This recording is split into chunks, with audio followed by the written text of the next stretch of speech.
on your special day. And now, is that ma'am or mum? Ma'am, there you go, from ma'am. There we are.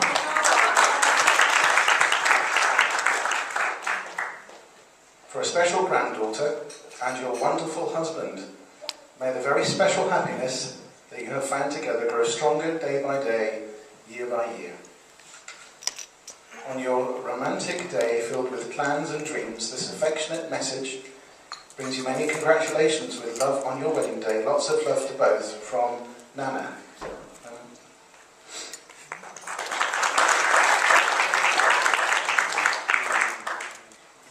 Kirsty and Robert, dream new dreams, enjoy being together, and always make time for a little romance.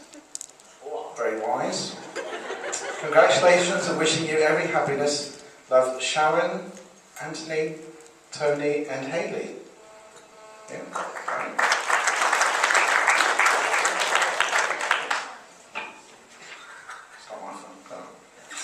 To Kirsty and Robert, it is wonderful to be in love, as both of you now know. And this day signifies you plan your love to grow. So while congratulating you on this important day, this brings a wish for happiness forever. Come what may, especially to you. Good luck for the future. Lots of love from Ian, Sylvia, Diane, and Joe. Yes, excellent, thank you. Have a wonderful wedding day. Lots of love, Claire, Leanne, and Hannah. To a special couple, to Kirsty and Robert, wishing you happiness together forever. Congratulations. Have a lovely wedding day and best wishes for the future from Jackie. Two little happy smiley faces in there as well. To the bride and groom, to have and to hold, to love and to cherish. This simple wedding day wish is to bring you good luck in your future together. And wherever life takes you, may love, laughter and happiness follow. Congratulations to you both. To Kirsty and Robert, have a thoroughly wonderful day and enjoy every minute. From Trace and Lucy Loud. Yes, there we go. Very well.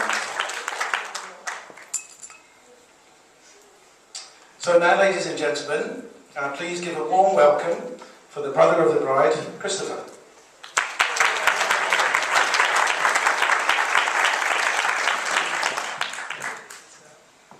Great. Right, thank you, ladies and gentlemen, for coming today to help us celebrate this lovely occasion. It's been a proud moment in my life to give away my baby sister to Robert. Without a speech, would even be better. This is a day our dad would have been proud of, to be part of, but I'm sure he's hearing all our thoughts. Please enjoy the day and the evening with us. And mine's a pint, thank you.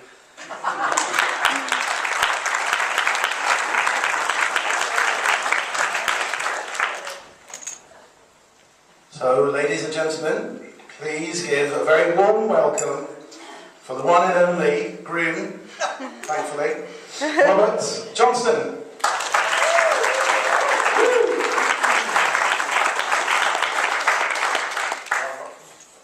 Can you all hear me, so I don't really need to talk into the mic? No? Can you hear me? I forgot my glasses, so this might go on a long time. Okay. Thanks, Chris. So, on behalf of my wife and I...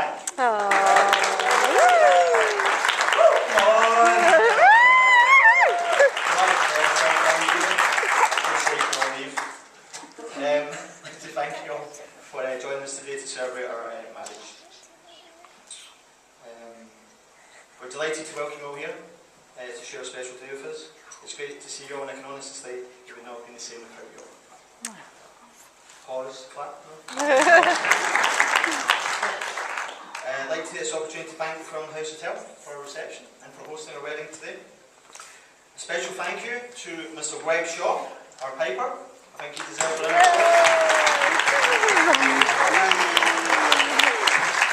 We always knew he was full of hot air and has proved that on several occasions this afternoon. I'd like to thank Tracy, who did an amazing job on our wedding cake and, of course, the dresses.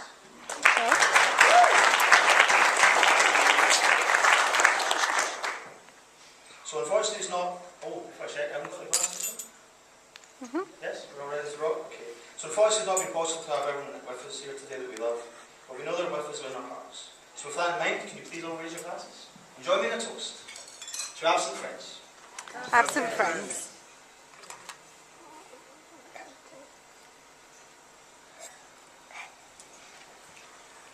We'll keep going here. Okay, so to Daphne and our brother Chris, I'd like to thank them for welcoming me into the family. I could have not asked for nicer in-laws. I just want you to know that I love Kirsty with all my heart, and I will do everything I can to continue to make her happy. So thank you.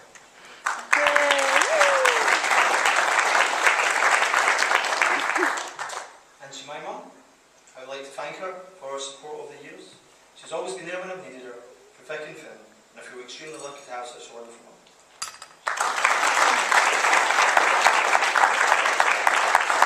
And before I go further, I've got a helper in the audience which is going to help me with some stuff here. So this is Emily, she's one of my projectionists, if you can welcome Emily into the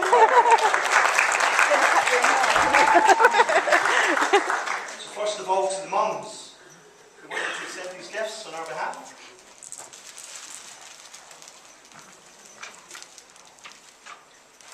Go on Emily, work it. Oh.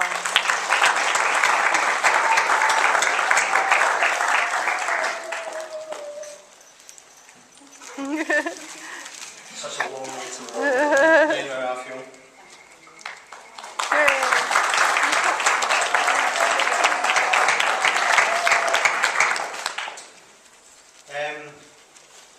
Yeah, okay. We have a young baby here today. Unfortunately, she's having a christening when me and Kirsty are away at our honeymoon. So we have a gift for Hannah. Aww.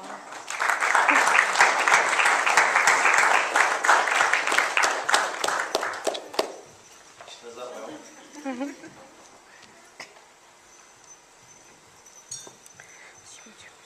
As you'll see, next to what was a wedding cake, we have two teddies. I know there's someone in here that's been eyeing them up. So, Emily, sorry, if you'd like to get the teddies. We're going to present them to Sylvia, to add your collection. I mean, Kirsty.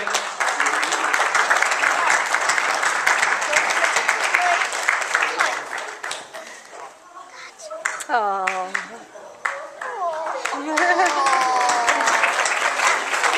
And last but not least just now, Greg.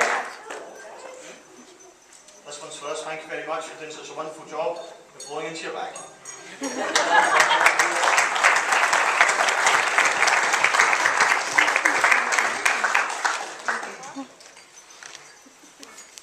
Thank you, Emily. You did a wonderful job. Thanks, Emily.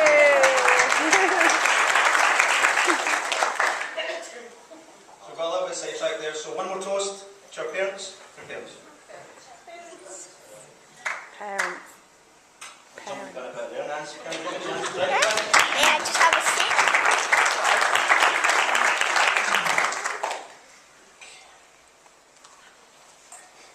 So, to my lovely bride, Kirsty. Hands up who actually came to see you in the dress? No one knows that. The rumour was out there, we only came to see her in the dress. I admit I was one of them. Now, my father told me a long time ago, marriage is about 3 rings. Anyone know what those 3 rings are? Okay, worthless. There's an engagement ring, a wedding ring, and suffering. You know what I'm trying to say, Chris? Anyway, so most of you know I've worked in cinemas, well, practically, pretty much all my life. It's been great for me. I've managed to do lots of great things, made many great friends, and managed to travel lots of different places around the world. But one thing that I have to be very thankful for cinemas is if I hadn't worked in cinemas, I would never met Kirsty. And for that, I will always be forever thankful. Because not only am I doing a job I love, it has brought me love. And I love Kirsty with all my heart. It amazes me sometimes how much she gets me. She always supports me, and she does all this without really understanding what I say. So before I make her cry, if you could join me in a toast to my beautiful bride. Kirsty. On to the second page here. If you would notice, this was a nice speech until I had to make all this shit. Oh, okay. To To our bridesmaids, Abby and Fran's the makeshift bridesmaid for today. Fran was our witness, I'm not sure if everyone knows, but I think you will agree they both look absolutely stunning. So I'm not going to embarrass them, we're going into big details. Thank you to the bridesmaids. Join me in a toast to our bridesmaids. The bridesmaids. To Jamie, our page boy, and to William, our amazing, what was it, boys? Poem readers, extraordinaire. I think that was a truly touching moment, and I think if William hadn't been reading that along with his dad, the sentiment would have got across. So I just want you all to take it.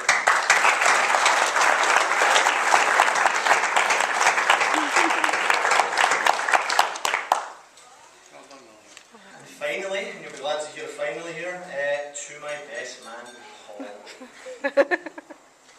Who's obviously about to get some severe revenge on me very shortly. You may not all be aware of this, but I've known Paul for a very, very long time, since we were a ridiculously young age. The world is probably a safer place if we now live so far apart. No one can deny that. He is my oldest and dearest friend. Not only would I like to thank him for his help today and for keeping me on track, but his friendship and his support. Not only over all the years that we've known each other, 35 or so odd years. So, with that in mind, I'm not going to stand here after and bore you, that's his job. So join me in a toast, and I hope you have a great evening. Thank you very much. Now the best man.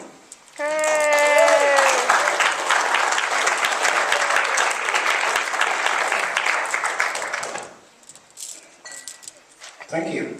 So thank you, Robert, on behalf of myself, Abby, Fran, there you go, Jamie, for your kind words.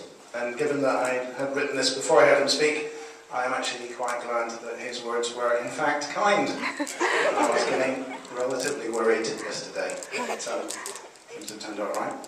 Certainly when I'm nervous, my wife suggests I take it slow and loud, but that's enough about us. I'm delighted and honoured that Robert asked me to be his best man. It's difficult to believe that we have in fact been friends for 35 years, and we have seen each other through thick and thin. Although to be fair, these days it really is more the thick It's more the fit, than the thin, I think. Although it goes well with the kilts, don't you think? I think it's good. It's good. So it does seem the role of the best man is really three things: tell some humorous anecdotes about the groom, offer some wise insights into married life, and to keep it short. And you'll be relieved to hear that I can only promise to deliver on the last of those three objectives. Robert, as you all know, and Kirsty, perhaps better than most, is a very friendly chap. And my first memory of him is after moving to East Kilbride from South Africa when I was about 4 years old. And we arrived late one night in 12 Glenfarg, and bright and early the next morning, young Robert there, from number 2, knocked on the door, asked my mum, "Is the new boy coming out to play?" Aww. And actually I don't think we've ever looked back since. Although there are some occasions in which I had looked back. As we grew up, we developed a very unhealthy fascination with air rifles and air pistols. It was certainly unhealthy for me, at least on one day, as I think the temptation overcame Robert. He did take in delivery of a new air pistol. Remember this one? He was very keen to try it out, and it did seem that my backside was a suitable target. Thankfully, there was no great injury done. Rats, these days. We spent many of our formative years down the Glen. Some of you may know that place. Whether it was skimming stones at Sandy Bay, which we went back there the other day, it's really actually not very sandy, it's kind of gritty bay. Or in fact fishing in the river that runs just along here. We used to walk all the way up this river, and we used to go fishing in the field across the way there. But overall our favourite pastime seemed to be climbing through storm drains that ran under the road. So Kirsty, if he goes missing, you know that you need to search the sewers first. Another memory is we always spent many hours as teenagers in the old East Kilbride cinema, where his dad was the manager. It was a good old-fashioned place where you still had double bills. Ticket stubs were collected by needles on string, An usherette sold ice cream during the interval. But only the threat of the air pistol and the presence of Robert's mother here stops me from telling you the sorts of things we used to get up to then. Well, I do have some pictorial evidence if you are interested. Although looking back, none of it was particularly health and safety conscious, and I probably think things probably haven't changed much in the cinema world. And on the day the cinema closed for the last time, Robert cut out a piece of the screen to keep it. And Kirsty, I'm sure he's just as sentimental these days, so I have to keep an eye out on that dress after tonight. Make sure there's nothing missing. I have managed to hide for many years a deep jealousy I had for Robert as a child. There was something Robert had that nobody else had. I certainly didn't have it. It was a ZX Spectrum. Who remembers the ZX Spectrum? Yes. Rocket. To anyone who's a bit young, they'll be going, what? And to make matters worse, he also had a big track, and not the more recent one, but the original one, which we used to spend many hours programming. So he's certainly a techno boy from the start. Moved on to CB radio with a vengeance. Apparently he's still using his handle today, I've heard. Big 10-4 buddy. Yep. Yeah, there you go, you see. And now he's on the Xbox and his international mastery of Minecraft. So I suppose we could have seen that coming, really, couldn't we? So I'd watch out, because whenever I go there's an Xbox and a PlayStation and all sorts of techno stuff. So before I wrap up, I must now publicly apologise to anyone who was on the roads of East Kilbride during the years of 1989. The beige Mini Metro was me. We did do 2 wheels on it once, I think. I can't remember who did it. Saunders was in, we did 2 wheels. Yep. Yeah. But the lunatic and the brown Toyota, that was him. So now as best man, I'm supposed to offer some deep insight into married life. But the trouble is, the secret of a successful marriage is a secret.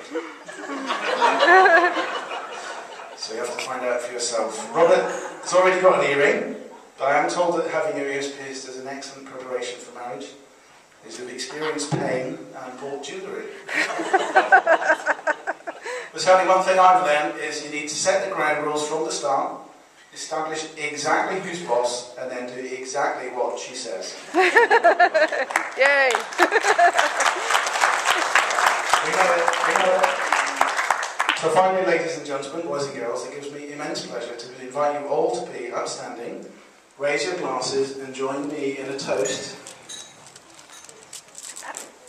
which is in the words of an old Apache blessing. Now you will feel no rain, for each of you will be shelter for the other. Now you will feel no cold, for each of you will be warmth for the other. Now there is no more loneliness, for each of you will be a companion for the other. Now you are 2 persons, but there is only one life before you. Go now to your dwelling place to begin the days of your life together. May your days together be good and long upon the earth, and may God bless you. Ladies and gentlemen, bride and groom. Bride and groom.